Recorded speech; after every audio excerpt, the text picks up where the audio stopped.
إن الحمد لله نحمده ونستعينه ونستغفره ونؤمن به ونتوكل عليه ونعوذ بالله من شرور أنفسنا ومن سيئات أعمالنا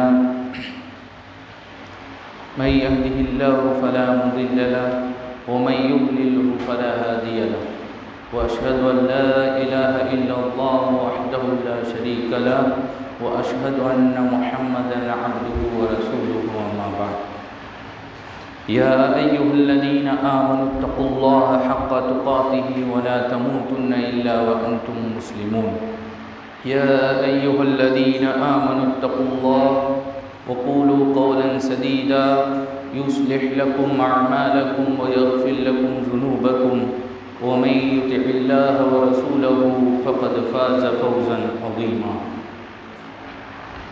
நிச்சயமாக எல்லா புகழும் அல்லாஹ்விற்கே. அவனை நாம் புகழ்கிறோம், அவனிடம் உதவி தேடுகிறோம். அவன் யாரை நேர்வழியில் செலுத்தினானோ அவரை வழிகெடுப்பவர் யாரும் இல்லை. அவன் யாரை வழிகெடுத்தானோ அவரை நேர்வழியில் செலுத்துபவரும் யாரும் இல்லை.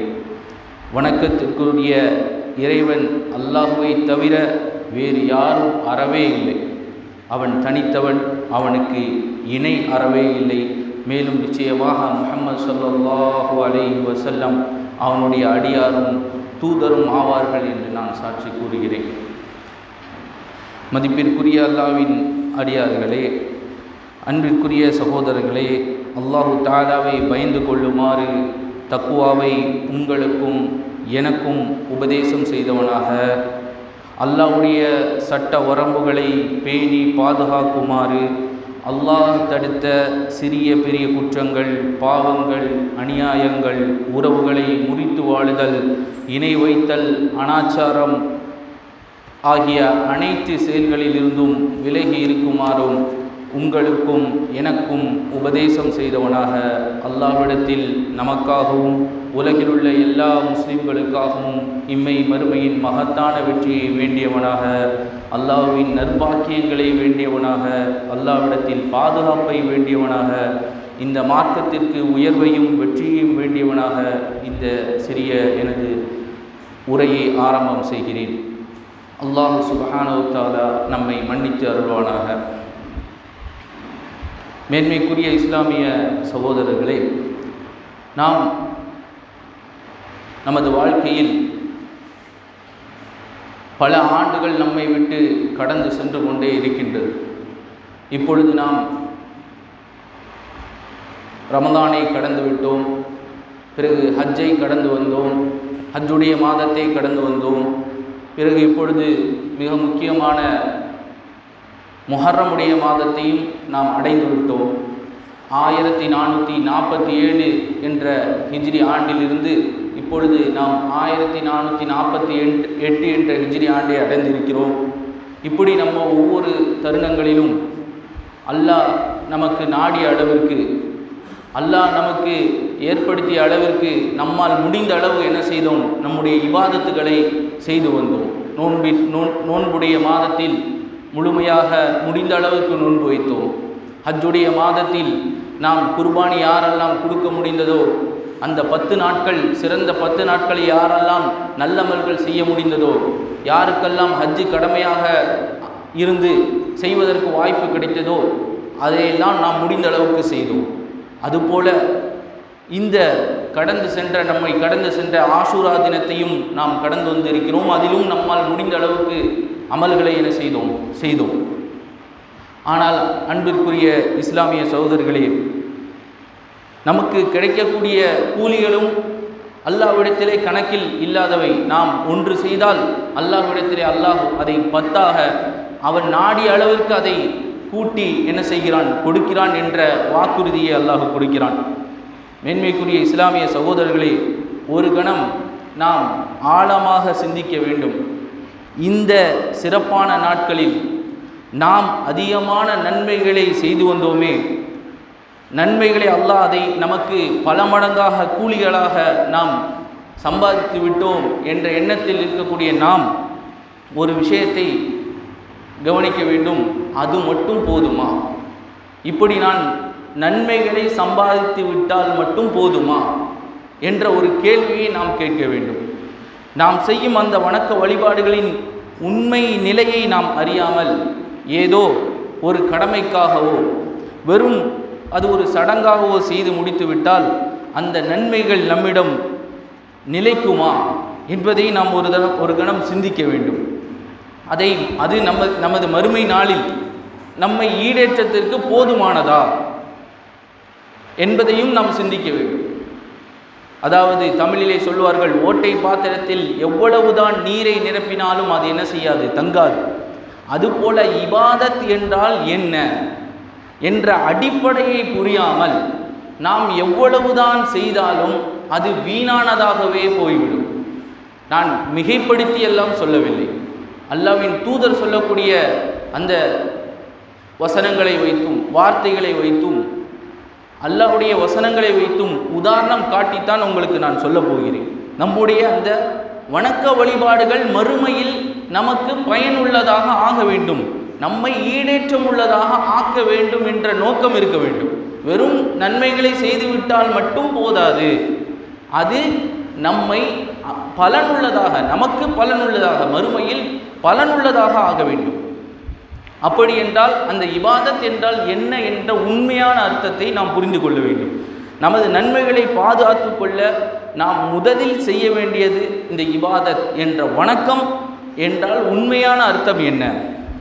கவலைக்குரிய விஷயம் என்னவென்றால், இன்று நம் மக்கள் மத்தியில் பெரும்பாலும் இந்த இபாதத் என்பதன் மீது பல தவறான புரிதல்கள் ஆழமாக என்ன செய்கிறது, ஆழமாக வேரூன்றி போயிருக்கிறது.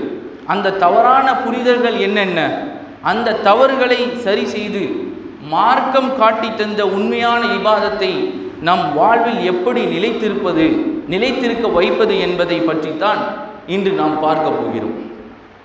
மேன்மைக்குரிய இஸ்லாமிய சகோதரர்களே, இபாதத் என்றால் என்ன என்பதை நாம் முழுமையாக புரியாத காரணத்தால் இன்று நமக்கு மத்தியில், நமது சமுதாயத்திற்கு மத்தியில் நம்மை அறியாமலேயே பல வகையான முரண்பட்ட ஒரு கருத்துக்களை கொண்ட மக்கள் உருவாகிவிட்டார்கள்.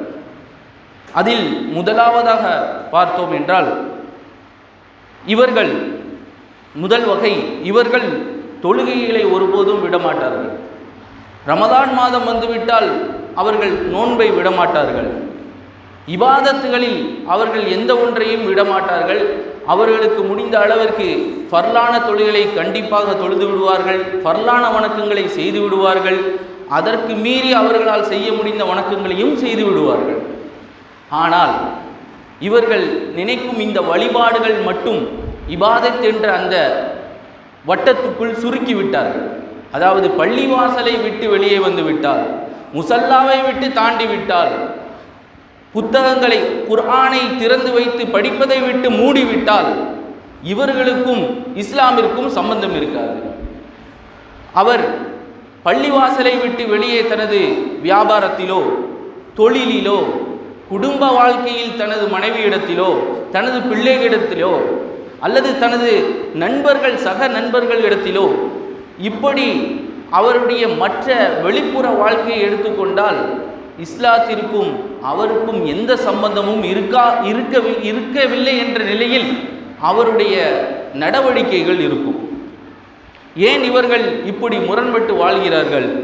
இவர்களுக்கு மார்க்கப்பற்று இல்லையா என்று கேட்டால் அப்படியெல்லாம் கிடையாது. அவர்கள் மார்க்கப்பற்றுள்ளவர்கள். ஆனால் இவர்களுடைய அந்த எண்ணத்தில், சிந்தனையில் ஆழமான ஒரு தவறான பதிவு செய்யப்பட்டு விட்டது. அதாவது தொழுகை, நோன்பு, திக்ர் என்று இந்த வழிபாடுகளை இபாதத்திற்குள் சுருக்கிவிட்டார்கள். இந்த வழிபாடுகளை இபாதத்திற்குள் சுருக்கிவிட்டார்கள். தீன் வேறு, துன்யா வேறு, தீன் வேறு, துன்யா வேறு என்று பிரித்து பார்க்கும் ஒரு மதச்சார்பற்ற ஒரு நிலை, கிட்டத்தட்ட மதச்சார்பற்ற ஒரு நிலையில் அவர்கள் வந்துவிட்டார்கள். சற்று சிந்தித்து பாருங்கள். ஒரு மனிதர் வாழ்நாள் முழுவதும் தனது இபாதத்துகளில் நல்ல முறையில் அவர் செய்கிறார், தொழுகையிலே 5 வேளை தொழுகிறார். ஆனால் வியாபாரம், கொடுக்கல் வாங்கல் என்று வந்துவிட்டால் அவர் பிறருக்கு மோசடி செய்கிறார், ஏமாற்றுகிறார், திருப்பி பிறருக்கு கொடுக்க வேண்டிய அந்த கடமையை செய்யாமல் அவருடைய பொருளை அபகரித்துக் கொள்கிறார் என்றால் இவருடைய கணக்கு என்ன? வட்டி வாங்குகிறார், வெளியே தொழுகையை தொழுகிறார், மற்ற விஷயங்கள் எல்லாம் சரியாக இருக்கிறது, ஆனால் வெளியே போய்விட்டால் அவர் வட்டி வாங்கக்கூடியவராக இருக்கிறார். இவருடைய நிலை என்ன? அப்போ இன்னொருவர் தொழுகையை தொழுகிறார், முழு எல்லா வணக்க வழிபாடுகளும் சரியாக இருக்கிறது, ஆனால் தனது தந்தையின் சொத்திலிருந்து தனது சகோதரனுக்கோ தனது சகோதரிக்கோ செல்ல வேண்டிய சொத்திலே அவர் சரியாக நடப்பதில்லை, அபகரித்துக் கொள்கிறார் என்று சொன்னால் இவருடைய நிலை என்ன? இப்படி இபாதத்தை வழிபாடுகளுக்குள் சுருக்கி பார்த்து மனித உரிமைகளை பாழாக்கியவர்களின் மறுமை நிலை என்ன என்பதை அல்லாஹ்வின் தூதர் அழகாக சொல்லி காட்டுகிறார்கள். மிக கடுமையாக எச்சரிக்கை ஒரு துணியில் அல்லாஹ்வின் தூதர் சொல்லி காட்டுகிறார்கள். என்ன சொன்னார்கள்? தத்ரூன மல் முஃப்லிஸ், திவால் ஆனவர் யார் தெரியுமா? திவால்னா நம்ம எங்கே பயன்படுத்துவோம்? வியாபாரத்தில் எல்லாத்தையும் இழந்து நிற்பவர், அவரைத்தான் நம்ம திவாலானவர் சொல்கிறோம். இப்படி அல்லாஹ்வின் தூதர் தத்ரூன மல் முஃப்லிஸ் அந்த வார்த்தையை பயன்படுத்துகிறார்கள். யார் திவாலானவர் தெரியுமா? அல்லாஹ்வின் தூதர் கேட்ட அந்த கேள்விக்கு சஹாபாக்கள் சொன்னார்கள், அல் முஃப்லிஸு ஃபீனா லா திர்ஹம வல மதா. ஒன்று வியாபாரம் செஞ்சால் ஒன்று அவருக்கு என்ன இருக்கணும்? வியாபார பொருள் கையில் இருக்கணும். அப்படி இல்லையா வியாபார பொருளை விற்று அந்த செல்வம் அவர்கிட்ட, அந்த பணம் அவர்கிட்ட இருக்கணும். ஒருத்தட்ட வியாபார பொருளும் இல்லை, அதுக்கு விற்ற பணமும் இல்லைன்னா இவர் தான் முஃப்லிஸ். அதைத்தான் சொன்னார்கள், அல் முஃப்லிஸு ஃபீனா மன் லா திர்ஹம வல மதா. காசும் இல்லை, அந்த வியாபார பொருளும் இல்லை, இவர் தான் அல்லாஹ்வின் தூதரே முஃப்லிஸ், இவர் தானே திவாலானவர் அப்படின்னு சொல்கிறார்கள். அப்பொழுது அல்லாஹ்வின் தூதர் அழகாக சொன்னார்கள், இன்னல் முஃப்லிஸ மின் உம்மதி யஅதி யௌமல் கியாமா பி ஸலாத்தின் வ சியாமின் வ ஸகா. என்னுடைய அந்த சமுதாயத்தில் உண்மையான அந்த திவாலானவர் யார் தெரியுமா? மறுமையில் தொழுகையை பி ஸலாத்தின் தொழுகையை கொண்டு வருவார், வ சியாமின் அவர் நோன்பு நோட்டு இருப்பார், வ ஸகாத்தின் ஸகாத்தெல்லாம் கொடுத்திருப்பார். ஆனால் வயத்தி அது ஷதமஹாதா வ கதபஹாதா வ அக்கல மாலஹாதா வ சஃபக தமஹாதா வ தரபஹாதா. யார் ஒருத்தர் என்ன செஞ்சிருப்பாரு? திட்டி இருப்பார், அல்லது யாருடைய அந்த பொருளையாவது அபகரித்து இருப்பார், ஒருவர் மீது அவதூறு சொல்லி இருப்பார், ஒருவனை சொத்தை அநியாயமாக அபகரித்திருப்பார், சாப்பிட்டு இருப்பார், ஒருவனை அடித்திருப்பார். இப்படி ஒரு நிலையில் இருப்பார். அவருடைய தொழுகை வணக்க வழிபாடுகள் எல்லாம் வழிபாடுகள் என்று சொல்லக்கூடிய விஷயங்கள் எல்லாம் சரியாக இருக்கும். தொழுகை கொண்டு வருவார், நோன்பு கொண்டு வருவார், ஜக்காத்தை கொண்டு வருவார். ஆனால் மற்ற விஷயங்களில் மனிதர்களுக்கு செய்யக்கூடிய அந்த உரிமைகள் கடமைகள் அதை பாழ்படுத்தி இருப்பார். இப்படி இந்த நிலையில் வருவார். இப்பொழுது அல்லாஹ்வின் தூதர் சொன்னார்கள், ஃபயுக்தா ஹாதா மின் ஹசனாத்திஹி வஹாதா மின் ஹசனாத்திஹி. இப்பொழுது அந்த மனிதர்கள் அனைவரும் யாரெல்லாம் பாதிக்கப்பட்டார்களோ அவர்கள் அனைவரும் இந்த மனிதரிடம் வந்து நியாயம் கேட்பார்கள். அப்போது அவன் கஷ்டப்பட்டு சம்பாதித்த அந்த தொழுகை நோன்பு என்ற இபாதத்துகளின் நன்மைகள் ஒவ்வொன்றாக எடுக்கப்பட்டு பாதிக்கப்பட்டவர்கள் இடத்திலே என்ன செய்யப்படும்? கொடுக்கப்படும். இப்படி அவருடைய நன்மையெல்லாம் தீர்ந்துவிடும். قبل أن حسن فإن فنيت حسناته قبل أن يقضى ما عليه أخذ من خطاياهم فطرحت عليه ثم طرح في النار. நன்மைகள் தீர்ந்து பின்பு பாதிக்கப்பட்டவர்கள் மிச்சம் இருந்தால் அவர்களுடைய பாவங்கள் எடுக்கப்பட்டு இந்த இபாதத் செய்தவரின் மீது சுமத்தப்பட்டு அவர் நரகத்தில் தூக்கி எறியப்படுவார். அன்பிற்குரிய மேன்மைக்குரிய இஸ்லாமிய சகோதரர்களே, இந்த ஹதீஸை சற்று நம் நன்றாக சிந்தித்து பார்த்தால் அவன் செய்த அந்த மலையளவு செய்த தொழுகையும் நோன்பும் அவனை காப்பாற்றவில்லை. ஏன் என்றால் அவன் இபாதத்தை பள்ளிவாசலோடு சுருக்கிவிட்டார், அவருடைய இபாதத்தை திக்ரோடு சுருக்கிவிட்டார், இபாதத்தை குர்ஆன் ஓதுதலோடு சுருக்கிவிட்டார், அந்த குர்ஆனில் இருக்கக்கூடியதை தன் வாழ்வில் கொண்டு வருவதை மறந்துவிட்டார். தன் வெளியிலே இஷ்டப்படி வாழக்கூடியவராக என்ன செய்திருக்கிறார்? இருந்திருக்கிறார். இப்படி மேன்மைக்குரிய இஸ்லாமிய சகோதரர்களை, இபாதத்தை தவறாக புரிந்து கொண்டவர்கள் இப்படி ஒரு வகையினர் இருக்கிறார்கள். இன்னும் சிலர் இருக்கிறார்கள், அவர்கள் அதற்கு நேர்மாற்றமானவர்கள். நற்குணத்தை மட்டும் பிடித்து கொண்டு அடிப்படை வணக்கங்களை விட்டு விடுவார்கள். இவர்கள் சமூகத்தில் மிக நல்லவர்களாக இருப்பார்கள். யாருக்கும் எந்த தீங்கும் செய்ய மாட்டார்கள், பொய் சொல்ல மாட்டார்கள், யாருக்கு ஏழைகளுக்கு வாரி வாரி வழங்குவார்கள், அனாதைகளை கவனிப்பார்கள், மனிதநேயத்தோடு வாழ்வார்கள், மனிதநேயம் பேசுவார்கள், இப்படி இருப்பார்கள். ஆனால் இவருடைய தொழுகை முழுமையானதாக இருக்காது. வாராந்திரமாக ஜும்மாவிற்கு மட்டும் வரக்கூடிய மனிதராக இருப்பார், தொழுகையில் கோட்டை விடக்கூடியவராக இருப்பார், அல்லது அவருடைய ஜக்காத்தை கொடுப்பதிலே பின்தங்கியவராக இருப்பார். இப்படி அல்லாஹ்வுடைய கடமைகளை செய்வதில் அவருடைய அந்த விடுபடுதல் என்பது அதிகமானதாக இருக்கும். அல்லாஹ்வுடைய கடமைகளை கண்டுகொள்ளாமல் இருப்பார். இப்படி ஒரு நிலை, இவருக்கு ஏன் இப்படி ஒரு நிலை என்று கேட்டால், நற்குணம் அஹ்லாக் என்பதன் முழுமையான அர்த்தத்தை இவர் என்ன செய்யவில்லை, புரிந்து கொள்ளவில்லை. மனிதர்களுக்கு நன்மை செய்வதை மட்டும் நற்குணம் என்று இவர் சுருக்கி கொண்டார். அங்கு அந்த மனிதர்கள் இபாதத் என்றால் எதற்குள்ள சுருக்கிட்டாங்க, தொழுகை, நோன்பு, ஜக்காத், இதற்குள்ள சுருக்கிட்டாங்க. இங்கு நற்குணம் என்றால் அது மனிதர்களுக்கு செய்வது மட்டும்தான் நற்குணம் என்று சுருக்கிவிட்டு, இந்த நற்குணம் இருந்தால் போதும், நான் என்ன செய்கிறேன், என் உள்ளம் சுத்தமாக இருக்கிறது, நான் ஏன் அல்லாஹ்விற்கு கடமைகளை செய்ய வேண்டும், அதெல்லாம் யாருக்கு தேவை, யார் பாவம் செஞ்சுருக்கானோ, யார் அநியாயம் செஞ்சுட்டு இருக்கானோ, யார் ஏமாற்றிட்டு இருக்கானோ அவங்க தான் என்ன செய்யணும், தொழுகணும், நாங்கள் ஏன் தொழுக வேண்டும் என்ற ஒரு மனநிலையில் இருக்கிறார்கள். இப்படி நற்குணத்தை என்ன செய்து விட்டார்கள், சுருக்கி விட்டார்கள். அவர்களிடத்திலே நாம் இப்படி ஒரு கேள்வி கேட்டால், ஊரெல்லாம் அவர் என்ன செய்கிறார், ஒரு மனிதர், ஒரு உதாரணத்துக்கு சொல்கிறேன், ஊருக்கெல்லாம் உபகாரம் செய்கிறார், தன் தாயை நடுத்தருவில் விட்டுவிட்டார். இவரை பார்த்து எந்த ஒரு சமூகமாவது இவர் மிக அழகான மனிதர், இவர் ஒரு நல்ல மனிதர் எங்கேயாவது சொல்லுவாரா? எங்கேயாவது எந்த சமூகமாவது சொல்லுமா? எந்த சமூகமும் சொல்லாது. இவரை மிகவும் தாழ்த்தி தான் பேசும். இவர் தான் பெற்ற தாயை, தனக்கு பாலூட்டிய தாயை நடுத்தரில் விட்டுவிட்டு இத்தனை நற்கர்மங்கள் செய்து என்ன பலன் என்றுதான் அவரை உமிழும்.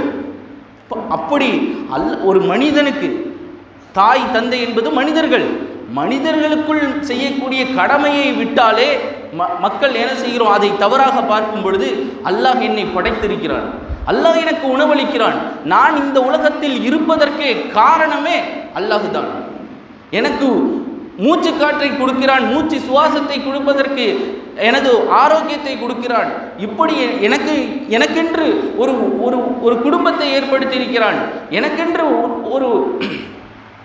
எனக்கென்று பல நற்காரியங்களை அவன் செய்து கொண்டிருக்கிறான். இப்படி எனக்கு பல்வேறு நியமத்துகளை அல்லாஹ் எனக்கு பொழிந்திருக்கிறான் என்றால், இது அவனுக்கு செய்ய வேண்டிய கடமைகளை விட்டுவிட்டு ஒரு மனிதர்களுக்கு செய்ய வேண்டிய கடமைகள் செய்துவிட்டால் இவர் எப்படி உண்மையான ஒரு முஸ்லீமாக இருக்க முடியும்? இவருடைய இபாதத் என்ற புரிதல் மிக தவறாக என்ன செய்கிறது, இருக்கிறது. அல்லாஹ் சொல்கிறான், அல்லாஹ்வின் தூதர் சொல்கிறார்கள், சஹீஹ் முஸ்லிமிலே பதிவு செய்யப்பட்டுள்ளது, இன்னல்லாஹ தஆலா லா யன்துரு இலா சுவரிக்கும் வ அம்வாலிக்கும், அல்லாஹ் உங்களுடைய தோற்றங்களையோ உங்களுடைய பொருட்களையோ பார்க்க மாட்டான், வலாக்கின் என்னமா யன்துரு இலா குலூபிக்கும் வ அமாலிக்கும், ஆனால் அல்லாஹ் உங்களுடைய உள்ளங்களையும் பார்ப்பான், உங்களுடைய செயல்களையும் பார்ப்பான். இவர்கள் சொல்வது போல் நான் நல்ல உள்ளம் உடையவன், நான் எனது உள்ளத்தை தான் அல்லாஹ் பார்ப்பான், நான் என்னுடைய செயல்களை ஏன் பார்க்க போகிறான், நான் ஏன் வணங்க வேண்டும் என்ற கருத்தெல்லாம் இஸ்லாத்தில் கிடையவே கிடையாது. அதே போன்று மூன்றாவதாக நாம் பார்ப்போமேயானால், இன்னும் சிலர் இபாதத்தை இன்னும் விசித்திரமாக புரிந்து வைத்திருக்கிறார்கள். எனக்கு ஒரு தேவை என்றால் அல்லாஹ்வை நாடுவேன், எனக்கு அல்லாஹ் இதை தந்தால் நான் இதை செய்வேன், அல்லது நான் இதை செய்தால் எனக்கு அல்லாஹ் இதை தர வேண்டும். இவர்களை பற்றியும் அல்லாஹ் சொல்லி காட்டுகிறான், வமினன் நாசி மை யஅபுதுல்லாஹ அலா ஹர்ஃபின், இப்படிப்பட்டவர்கள் ஒரு ஓரத்தில் நின்று அல்லாஹ்வை வணங்குகிறார்கள். மக்களில் சிலர் இருக்கிறார்கள், இவர் அல்லாஹ்வை ஒரு ஓரத்தில் நின்று வணங்குகிறார்கள். ஃபைன் அஸாபஹு கைருன் இத்மஅன்ன பிஹி, இவர்களுக்கு ஒரு நல்ல விஷயம் ஏற்பட்டால் சந்தோஷப்படுவாங்க, தொழுகைக்கு வருவாங்க, நல்லா இருப்பாங்க, இபாதத் செய்வாங்க. வஇன் அஸாபத்துஹு ஃபித்னத்துன் இன்கலப அலா வஜ்ஹி ஹஸிர துன்யா வல் ஆখিরা, அவருக்கு ஏதாவது கஷ்டம் வந்துருச்சு அப்படின்னா அல்லாஹ்வும் கிடையாது, ஒன்றும் கிடையாது, விட்டு விட்டு போய்கொண்டே இருப்பார்கள். அல்லது எனக்கு இது கிடைக்க வேண்டும் என்றால் இதை நான் செய்வேன் என்று அவர்கள் ஒரு நிபந்தனை, ஒரு வியாபார ஒப்பந்தம் போன்று இபாதத்தை ஆக்கிவிட்டார்கள். இவர்களை பற்றி தான் அல்லாஹ் சொல்கிறான், வமினன் நாஸி மை யஅபுதுல்லாஹ அலா ஹர்ஃபின், ஒரு ஓரத்தில் நின்று வணங்குபவர்கள், மதில் மேல் பூனை, என்று நம் தமிழிலே சொல்வார்கள் அல்லவா, அதுபோல் இவர்கள் இபாதத்தை ஆக்கிவிட்டார்கள். இவர்களை பற்றி அல்லாஹ் சொல்கிறான், ஹசிரத் துன்யா வல் ஆகிரா, இவங்களுக்கு உலகமும் கெட்டுவிட்டது, மறுமையும் கெட்டுவிட்டது. தாலிக ஹுவல் ஹுஸ்ரான் முபீன், இதுதான் மிகப்பெரிய நஷ்டம் என்று அல்லாஹ் சொல்லி காட்டுகிறான். சகோதரர்களே, ஓரத்தில் நிற்பவர் யார் தெரியுமா? தனக்கு லாபம் என்றால் என்ன செய்வது? இஸ்லாத்தை பற்றி நல்ல கடைபிடிப்பது, நஷ்டம் என்று விட்டால் அதை விட்டு செல்வது. ஆனால் இவருடைய இபாதத் எப்படி இருக்க வேண்டும்? நம்முடைய இபாதத் என்பது எப்படி இருக்க வேண்டும்? அய்யூப் அலைஹிஸ்ஸலாம் அவருடைய இபாதத்தை போன்று இருக்க வேண்டும். அவர்களுக்கு செல்வங்கள் கொடிகட்டி, அவர்களுக்கு செல்வங்கள் கொட்டி கொண்டு இருக்கும் பொழுதும் வணங்கினார்கள். அவர்களுக்கு செல்வமெல்லாம் அழிந்து, குடும்பமெல்லாம் போய் இழந்து, உடலெல்லாம் நோயால் உருக்குலைந்து போன அந்த சமயத்திலும் அல்லாஹ்வை வணங்கினார்கள். எப்படிப்பட்ட வார்த்தையை சொன்னார்கள் தெரியுமா? அய்யூபை நாதா ரப்பஹு, அய்யூப் அலைஹிஸ்ஸலாம் தனது இரட்சகனை அழைத்தார். அன்னி மஸ்ஸனிய துர், நாம இருந்தால் நம்மிலே அதாவது ஒரு நல்ல முஸ்லீமாக இருந்தால் கூட அவர் எப்படி ஒரு வார்த்தையை சொல்லிவிடுவார் என்றால், அல்லாஹ் எனக்கு இவ்வளோ கஷ்டத்தை கொடுத்துட்டான், அல்லாஹ் என் மேலே இரக்கமே இல்லை, அல்லாஹ் என் மீது இறக்கப்படவில்லை, என் மீது கோபப்பட்டு விட்டான் என்று குறைந்தபட்சம் சொல்லிவிடுவார்கள். ஆனால் அல்லாஹ்வின் தூதர் அய்யூப் அலைஹிஸ்ஸலாம் எப்படி சொன்னார்கள்? அன்னி மஸ்ஸனிய துர் வ அன்த அர்ஹமுர் ராஹிமீன், எனக்கு இவ்வளோ கஷ்டம் வந்திருக்கு, நீ மிக கருணையாளர்கள் எல்லாம் கருணையாளன் என்று அல்லாஹ்வை புகழ்ந்தார்கள். அப்பொழுது பிறகு ஃபஸ்தஜப்னா லஹு ஃபகஷஃப்னா மா பிஹி மின் துர்ரி, அவருக்கு இருந்த அவருடைய துஆவை ஏற்றுக்கொண்டு அவருக்கு இருந்த கஷ்டத்தை நாம் என்ன செய்தோம்? போக்கினோம். அது மட்டுமல்ல, வாதைனாஹு அஹ்லஹு வ மிஸ்லஹும் மஅஹும் ரஹ்மத்தம் மின் இந்தினா, அல்லாஹ் அதுக்கு பிறகு அவருக்கு குடும்பத்தை திருப்பி கொடுத்தோம், குடும்பத்தோடு சேர்த்து இன்னும் நிறைய மக்களையும் அவர்களுக்கு குடும்பத்தை பெருக வைத்தோம் என்று அல்லாஹ் சொல்லிட்டு இறுதியாக சொல்றான், வ ஸிக்ரா லில் ஆபிதீன். இது யாருக்கு உதாரணம் தெரியுமா? இபாதத் என்பதை சரியாக புரிந்து தனது வாழ்க்கையில் இப்படிப்பட்ட தவறான புரிதல்களை எல்லாம் எடுத்துவிட்டு அல்லாஹ்வை எந்த நிபந்தனையும் இன்றி அவர்களை அல்லாஹ்வை வணங்குகிறார்களே, இப்படிப்பட்டவர்களுக்கு உதாரணம் இந்த அய்யூப் அலைஹிஸ்ஸலாம் தான். அவருடைய இபாதத்தை பாருங்கள் என்று அல்லாஹ் இப்படிப்பட்ட யார் ஒரு ஓரத்தில் நின்று வணங்குகிறார்களோ அவர்களுக்கு எதிராக அல்லாஹ் என்ன செய்கிறான்? அய்யூப் அலைஹிஸ்ஸலாம் அவர்களை இங்கு சொல்லி காட்டுகிறான்.